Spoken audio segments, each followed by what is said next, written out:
गांव में दो दोस्त रहते थे, पाब्लो और ब्रूनो। दोनों बहुत बड़े बड़े सपने देखते थे और उस गांव के सबसे अमीर आदमी बनना चाहते थे। उन्हें बस एक मौके की तलाश थी अमीर बनने के लिए, और एक दिन उन्हें वो मौका मिल भी गया। उस गांव को दो लोगों की जरूरत थी जो पास की नदी से पानी भरकर ला सके। ये काम पाब्लो और ब्रूनो को दिया गया। गांव वाले उन्हें एक बकेट पानी के लिए एक पेनी पे करते थे। ब्रूनो को लगता था कि मेरे अमीर बनने का सपना पूरा होने वाला है, लेकिन पाब्लो अभी भी थोड़ा कंफ्यूज था। वो उन हेवी बकेट्स को उठाने की वजह से पाब्लो के हाथ बहुत दर्द करने लगे थे। इसलिए पाब्लो पानी भरने के अलग अलग तरीके सोचने लगा और उसे एक बहुत ही अच्छा आइडिया आया। उसने ब्रूनो से कहा, मेरे पास एक आइडिया है, ये हर रोज बकेट उठाने से अच्छा है हम नदी से अपने गांव तक एक पाइपलाइन डाल दे, जिससे ये बकेट भरने की झंझट ही ना रहे। लेकिन ब्रूनो को इस आइडिया में कोई दिलचस्पी नहीं थी, क्योंकि उसे काम करने के तुरंत पैसे जो मिलने लगे थे। इसलिए उसने पाब्लो को इग्नोर किया और ज्यादा पैसे कमाने के लिए वो ज्यादा बकेट लाने लगा। लेकिन पाब्लो ने अपने प्लान पर धीरे धीरे काम करना शुरू कर दिया। वो आधे दिन बकेट भरता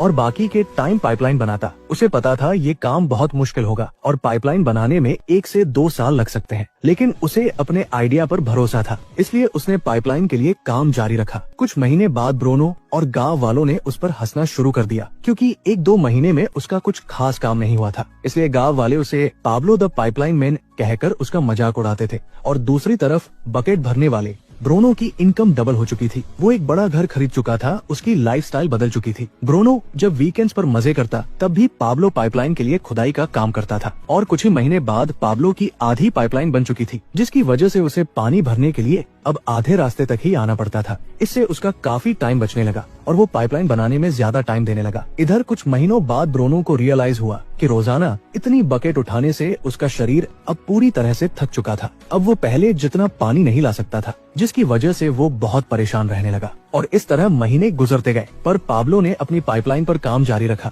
और देखते ही देखते कुछ ही साल में पाब्लो ने पाइपलाइन कंप्लीट कर ली। अब वो बकेट उठाने की जगह पाइपलाइन से गांव वालों को 24 घंटे 7 दिन फ्रेश पानी देता था, जिससे पाब्लो पहले से बहुत ज्यादा कमाने लगा था। अब सिचुएशन ऐसी हो गई थी कि अगर पाब्लो काम नहीं भी करता, यानी अगर वो सो रहा हो, पार्टी कर रहा हो या कहीं घूम फिर रहा हो, तब भी वो पैसे कमाता था। दूसरी तरफ पाब्लो की पाइपलाइन की वजह से ब्रूनो द बकेट मैन बेरोजगार हो चुका था, क्योंकि गांव वालों को जब चाहे तब और जितना चाहे उतना पानी पाब्लो की पाइपलाइन से मिल जाता था। अब दोस्तों जरा रुकिए और सोचिए कि क्या आप एक बकेट कैरियर हैं या एक पाइपलाइन बिल्डर? क्या आपको पैसे कमाने के लिए ब्रूनो द बकेट मैन की तरह हर दिन काम पर जाना पड़ता है, या पाब्लो द पाइपलाइन मैन की तरह कुछ टाइम के लिए बहुत मेहनत से काम करना पसंद करोगे, जिससे जब आप सो रहे हो तब भी आपको पैसे मिलते रहे?